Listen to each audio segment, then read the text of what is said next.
It's in movies, in video games, in fashion, and in music. Put Molly all in her champagne.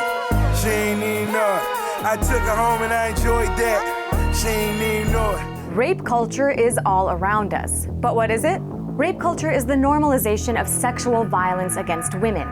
You see it in society's attitudes and institutions. It's the trivialization of rape that makes people ignore it, joke about it. I replaced her pepper spray with silly string. Anyway, that night she got raped. Or think it only happens in dark alleys. A recent example? In response to rape charges brought against him, singer Cee Lo Green tweeted, "Women who have really been raped, remember," then deleted it. Actually, Cee Lo, raping someone while they're unconscious is still rape, as is any sex without consent. And unfortunately, it's far more common than you might think. Stop fighting it, just give in to it.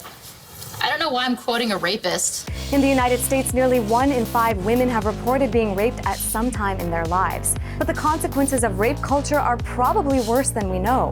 Only 40% of rapes even get reported. Only 10% ever lead to an arrest. And out of every 100 rapes, only 3 rapists will ever spend a single day in prison. That leniency is a big part of rape culture. Across U.S. college campuses, the story isn't too different. 1 in 5 women is sexually assaulted. Again, it often goes unpunished. Columbia University student Emma Sulkowicz, who says she was raped in her dorm, kicked off this school year with a powerful protest. I will be carrying this dorm room mattress with me everywhere I go for as long as I attend the same school as my rapist. Campus sexual assault is so rampant that the White House has even assembled a task force to deal with it. But that's not all the government has on its hands. Sexual assault in the military is even more widespread. 1 in 3 women is assaulted by a fellow service member, and 62% of women who reported their assaults suffered retaliations.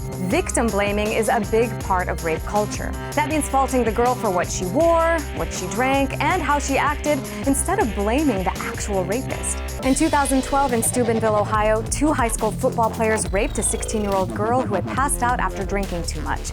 But in this tight-knit town that loves its football, it was the victim that received a lot of the blame, while the football players received sympathy. And though they were convicted and served jail time, one is already back on the team. What does that tell you? Rape culture means images of objectification and violence against women are so common, we're practically desensitized to them. So how can we build a culture of respect and consent instead? Subscribe on YouTube, follow us on Twitter, and like us on Facebook.